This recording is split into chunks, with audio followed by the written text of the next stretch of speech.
In modern fantasy works, the concept of a giant has become more and more human. Not that there's anything wrong with that, but I want my giants to capture a new flavour of that mysterious, majestic, scary, gritty feel we get when we think of the original stories of the massive cannibals that threaten people, without breaking the logic of the world.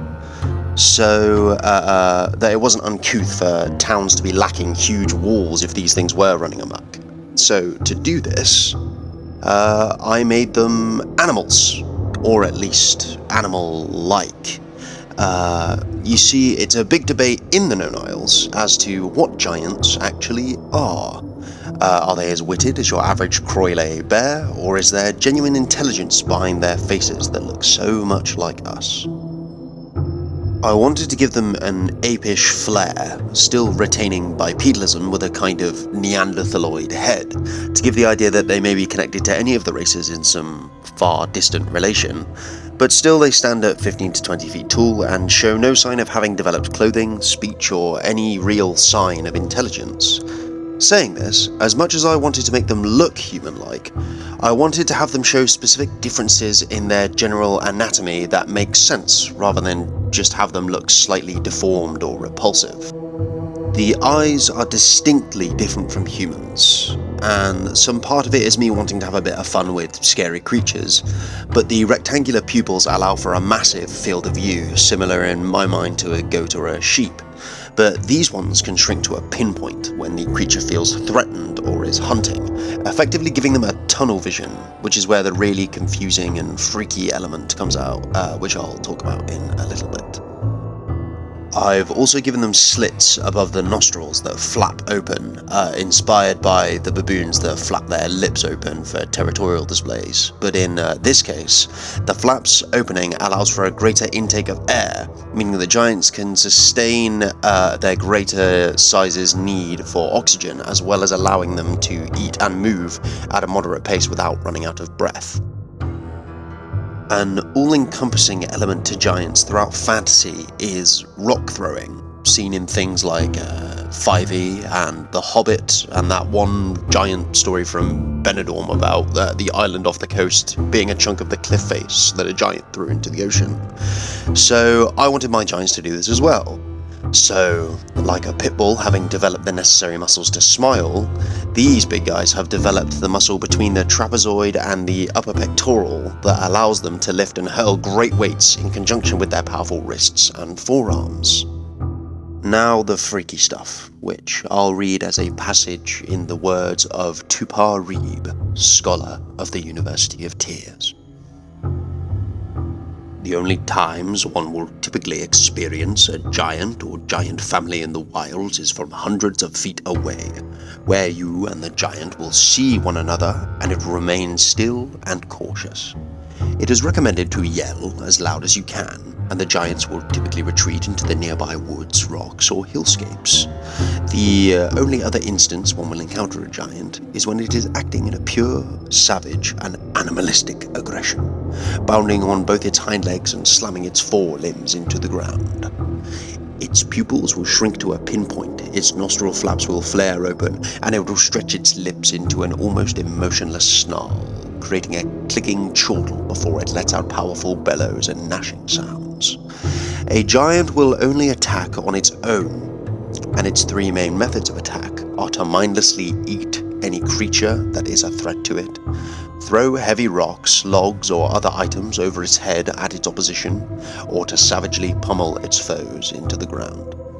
If you encounter an aggressive giant, either you can fight, where you should use your speed to avoid its blows and aim for its face and legs if possible, or you can run, where it is recommended you jump into a river, lake, or other body of water, or climb into a gap where the giant cannot fit or reach you.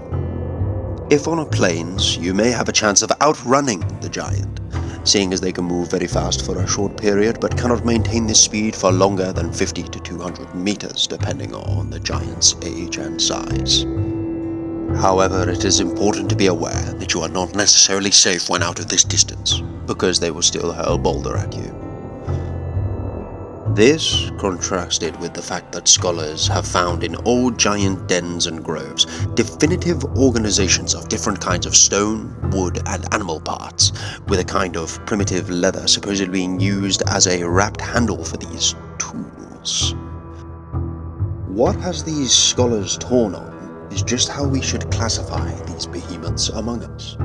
Are they intelligent and have a greater understanding of what is happening around them, or are they savage beasts relying on pure instinct?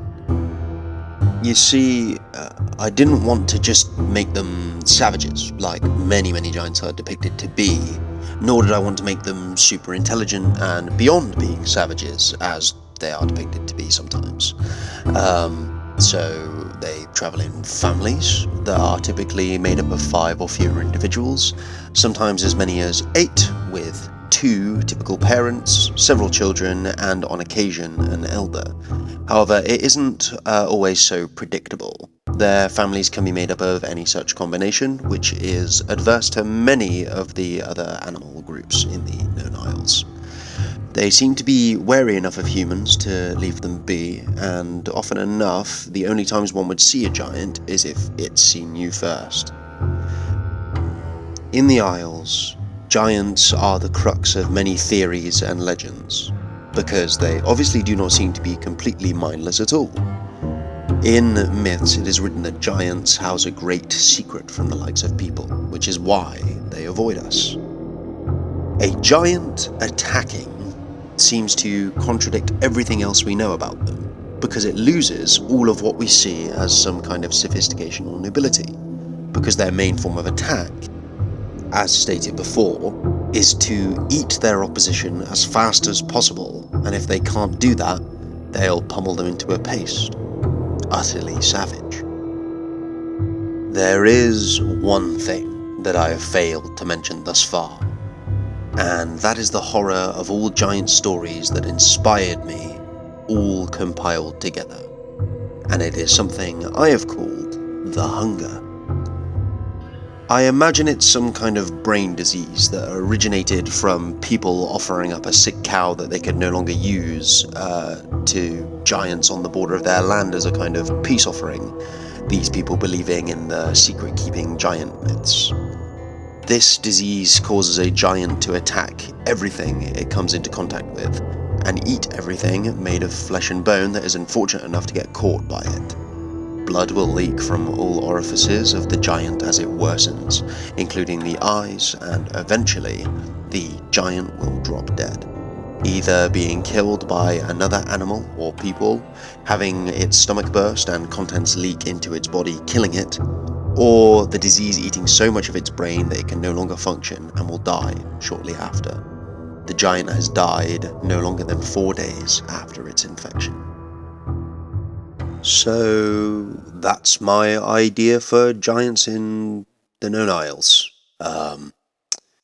I have plans to keep making world-building projects. I've got an idea of dragons brewing up on a separate document, as well as some other things. So if you liked this video, please like and maybe consider subscribing. I'm planning on doing a YouTube, maybe a live stream of doing some drawings and coming up with stuff at some point. So if you guys are interested in that, let me know and we'll do it. But yeah, until we next meet.